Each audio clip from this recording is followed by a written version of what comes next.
आप सबका इस वीडियो लेक्चर में स्वागत है। हम लोग पिछले लेक्चर में जीवों में जनन चैप्टर के अंतर्गत अलैंगिक जनन की विधियों के बारे में अध्ययन किया था। आज हम लोग अलैंगिक जनन से संबंधित कुछ और महत्वपूर्ण बातों पर चर्चा करेंगे। सरल संरचना वाले जीवों में अलैंगिक जनन शब्द का प्रयोग किया जाता है और पादपों में अलैंगिक जनन के लिए वेजिटेटिव रिप्रोडक्शन शब्द का प्रयोग करते हैं। वेजिटेटिव रिप्रोडक्शन को कायिक जनन या वर्धी जनन भी कहते हैं। कायिक जनन एक प्रकार का अलैंगिक जनन ही है, क्योंकि इसमें भी अलैंगिक जनन की ही तरह सिंगल पेरेंट्स भाग लेते हैं। इसमें नर और मादा युग्मकों के बीच फ्यूजन नहीं होता है। इसमें भी बनने वाली संतानें जेनेटिकली और मॉर्फोलॉजिकली अपने पेरेंट्स के बिल्कुल समान होती हैं। अब देखते हैं वेजिटेटिव रिप्रोडक्शन किसे कहते हैं। जनन की वह विधि जिसमें पादप शरीर के किसी भी कायिक भाग का मतलब उसके काय से, कायिक मतलब शरीर के भाग से है, जैसे जड़, तना, पत्ती। इसमें फूल को छोड़ दिया जाता है। जड़, तना, पत्ती से नए पौधों का निर्माण होता है। इस प्रक्रिया को कायिक जनन कहते हैं। कायिक जनन के दो भाग होते हैं। एक को प्राकृतिक कायिक जनन और दूसरे को कृत्रिम कायिक जनन कहते हैं। प्राकृतिक कायिक जनन बहुत महत्वपूर्ण है। यह प्रैक्टिकल की दृष्टि से भी महत्वपूर्ण है। और कृत्रिम कायिक जनन हॉर्टिकल्चरल प्रैक्टिस है एक प्रकार की, और इसको इस साल सिलेबस में नहीं रखा गया है। ये पिछली कक्षाओं में आप लोग पढ़े हैं। प्राकृतिक कायिक जनन क्या है?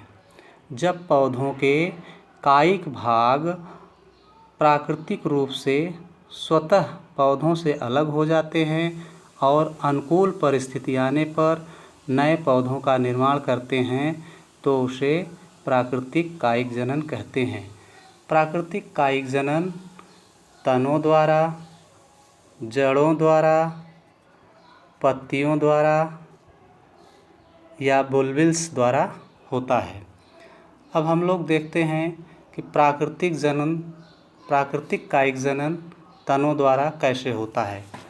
तो सबसे पहले देखते हैं तने कितने प्रकार के होते हैं। ये पिछली कक्षाओं में पढ़े हैं। तने मुख्यतः 3 प्रकार के हैं। एक भूमिगत तने, एक अर्धवायवीय तने और एक वायवीय तने।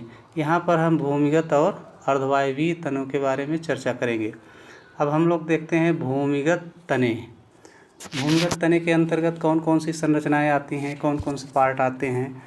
इसमें 4 महत्वपूर्ण संरचनाएं आती हैं: कंद या ट्यूबर, प्रकंद या राइजोम, घनकंद या कार्म, शल्ककंद या बल्ब। अब देखते हैं ये चारों संरचनाएं क्या हैं। सबसे पहले देखेंगे कि ये चारों संरचनाओं में कॉमन बात क्या है। सबसे महत्वपूर्ण ये कि कॉमन बात क्या है, सबकी एक कुछ खास विशेषता है। ये कि इन सब में देखा जाए, ये सब के सब अंडरग्राउंड रूपांतरित तने हैं। अंडरग्राउंड रूपांतरित तने हैं। ये नोड और इंटरनोड में विभाजित हैं। इनकी नोड पर स्केल लीव्स पाई जाती हैं और इसी स्केल लीव्स के एक्सिल से एक्सिलरी बड्स निकलती हैं और इन्हीं एक्सिलरी बड्स से नए पौधे का निर्माण होता है। ये भोजन संचित करके फूल जाते हैं और अगले जनन काल में इन्हीं से नया पौधा बनता है, इसलिए इनमें भोजन संचित रहता है। अब हम लोग देखते हैं इन चारों के अलग अलग विशेषताएं, चारों में क्या डिफरेंस है। अभी ये चारों की कॉमन बातें देखे हैं। चारों की विशेषताओं में पहला देखते हैं ट्यूबर या कंद क्या है। कंद जो है भोजन संचित करके फूल जाता है और इसमें ये डिप्रेशंस होते हैं, ऐसे डिप्रेशंस। इस डिप्रेशन में ही आई या आँखें पाई जाती हैं। ये आँखें जो हैं एक्चुअली में नोड्स होते हैं। इन्हीं नोड्स पर स्केल लीव्स या स्कार होते हैं और इन्हीं से बर्ड्स से राइज होती हैं। यही बर्ड्स जर्मिनेट करके नए पौधे का निर्माण करती हैं। अब देखते हैं राइजोम या प्रकंद के बारे में। प्रकंद के अंतर्गत जिंजर, टर्मरिक, बनाना आता है। प्रकंद भी अंडरग्राउंड स्टेम है। ये भी नोड और इंटर नोड में विभाजित है।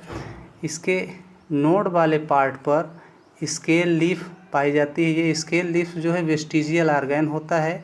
ये डार्क ब्राउन कलर की हल्की पतली डेलिकेट झिल्ली होती है। इससे जो है इसके एक्सिस से एक्सिलरी बर्ड्स निकलती हैं। इन्हीं बर्ड्स से नए पौधे का निर्माण होता है। ये मृदा में क्षैतिज वृद्धि करते हैं, क्षैतिज। अब हम लोग देखते हैं कार्म या घनकंद के बारे में।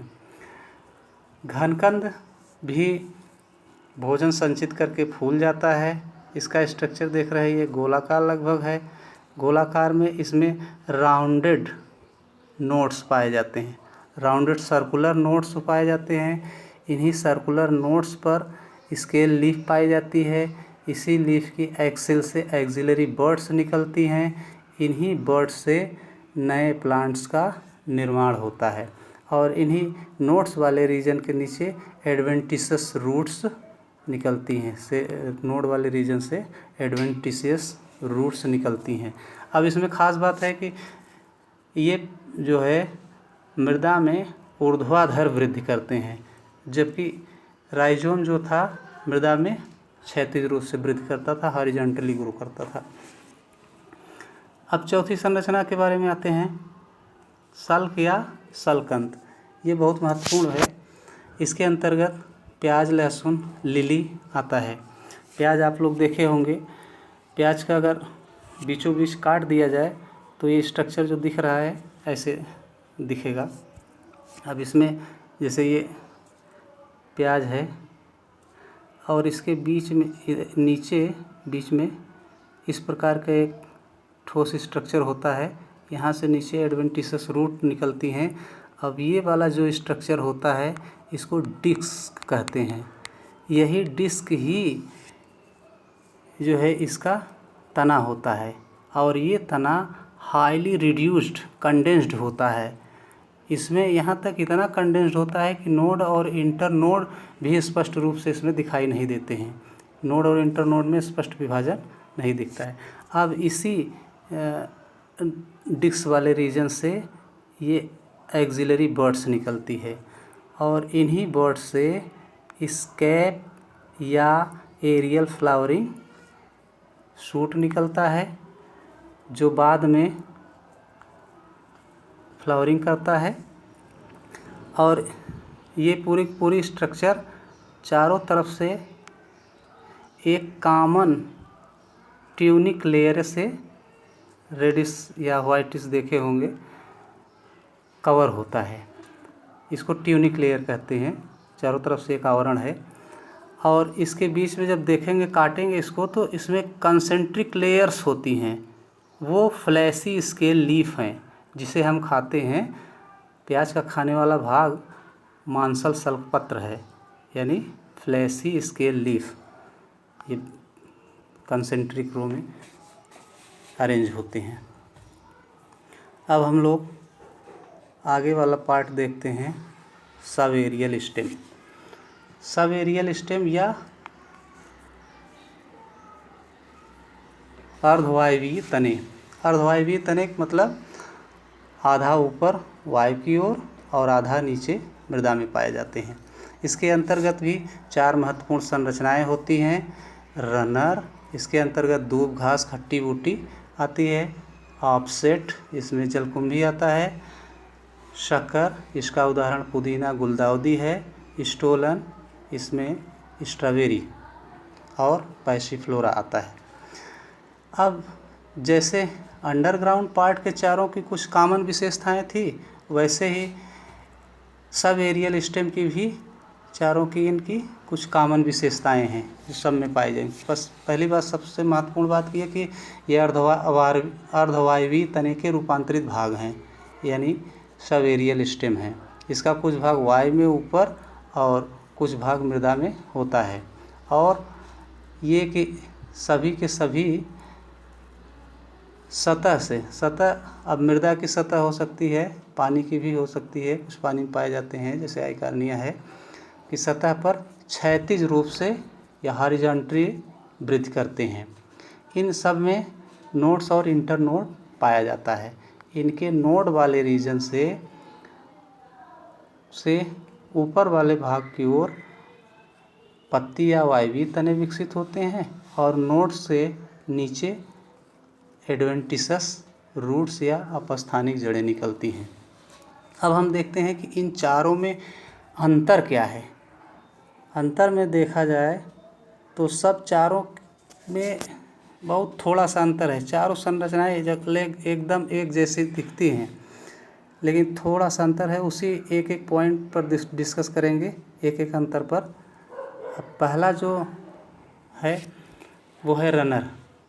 अगर ये इसका तना मृदा के सतह से क्षैतिज रूप में वृद्धि करेगा, ऐसे क्षैतिज, मृदा सतह के समांतर वृद्धि करे, समांतर रूप से वृद्धि करे, तब वो रनर होगा।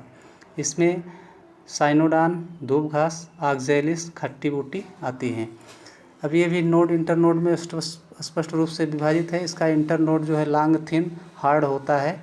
नोड वाले पार्ट से नीचे की ओर एडवेंटिसस रूट निकलती हैं, ऊपर लीफ निकलती हैं।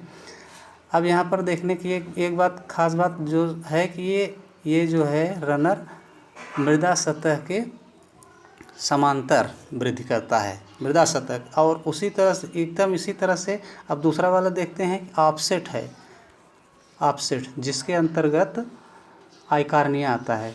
ये पानी की सतह के समांतर वृद्धि करता है। बस इसमें केवल अंतर पानी की सतह, माने पानी में पाया जाता है, पानी की सतह के समांतर वृद्धि करता है। और जो तीसरी संरचना थी सकर देखा जाए तो ये मृदा सतह या ग्राउंड लेवल के नीचे की ओर वृद्धि करता है। ये देख रहे हैं नीचे ऐसे ऐसे वृद्धि करता है। इसमें मेंथा क्राइजेंथेमम आता है।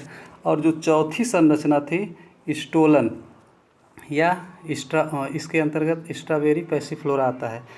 स्टोलन ऊपर की ओर उठे हुए भाग की तरफ वृद्धि करते हैं।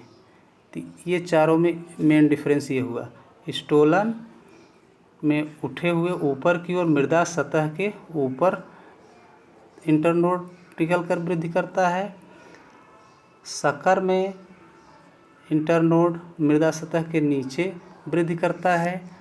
ऑफसेट में पानी की सतह के समांतर वृद्धि करता है। और रनर में मृदा की सतह के समांतर वृद्धि करता है तना। ये चारों में मेन डिफरेंस है। अब यहाँ पे एक क्वेश्चन इससे पूछा जाता है ऑफसेट से आइकार्निया के बारे में। आइकार्निया को टेरर ऑफ बंगाल कहते हैं। ये एक्सोटिक एक्वाटिक बीड है। इसको जो है अंग्रेज़ लोग ब्रिटेन से पहले बंगाल में अपने स्विमिंग पूल में लगाने के लिए लाए थे। एक बार बारिश आई, बाढ़ आई, उसके साथ ये बहकर देश के कोने कोने में पहुंच गया और एक बहुत बड़ा जलीय खरपतवार के रूप में सामने आ गया।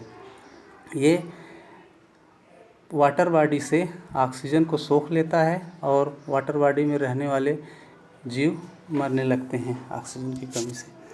अब हम लोग चलते हैं जड़ों की ओर, यानी जड़ों द्वारा कायिक जनन कैसे होता है।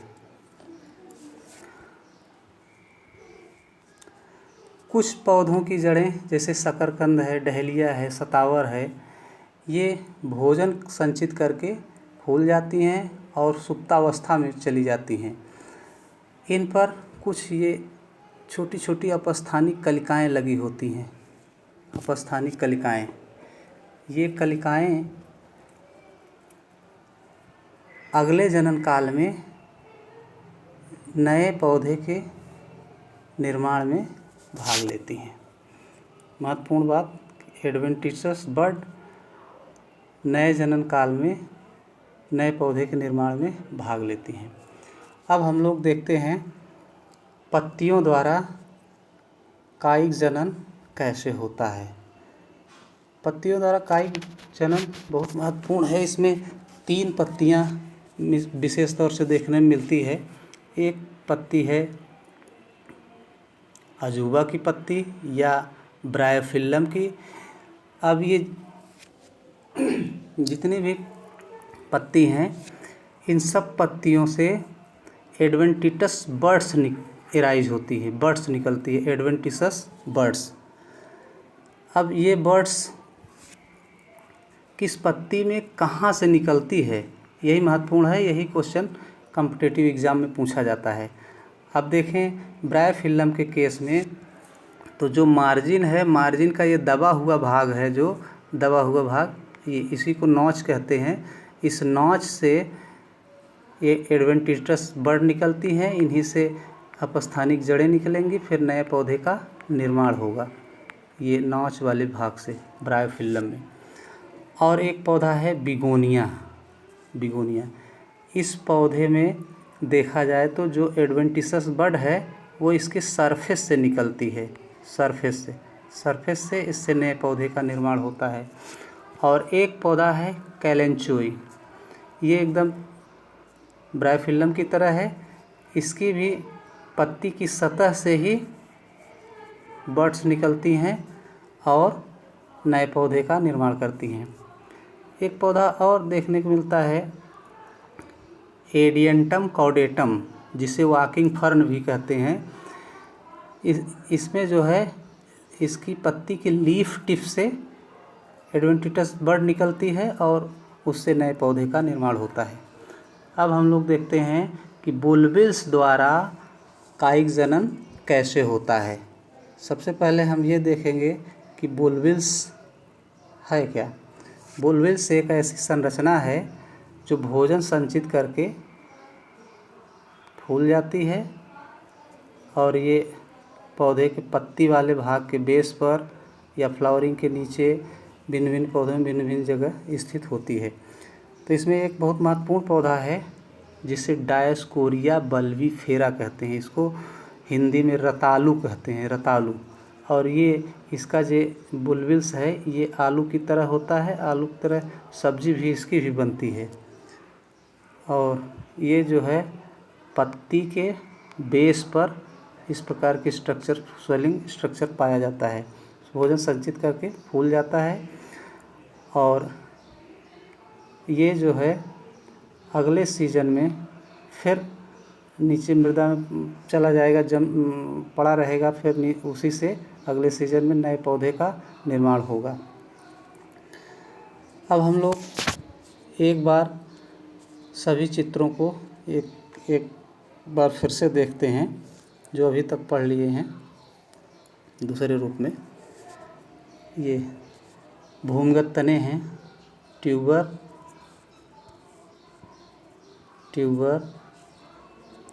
Rhizome, कार्म, bulb. अर्धवायवीय तनों में शक्कर, दूब घास, खट्टी बूटी,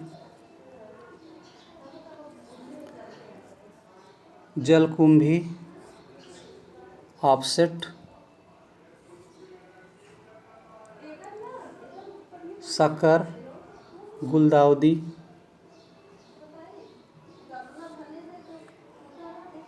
स्टोलन, स्ट्रॉबेरी,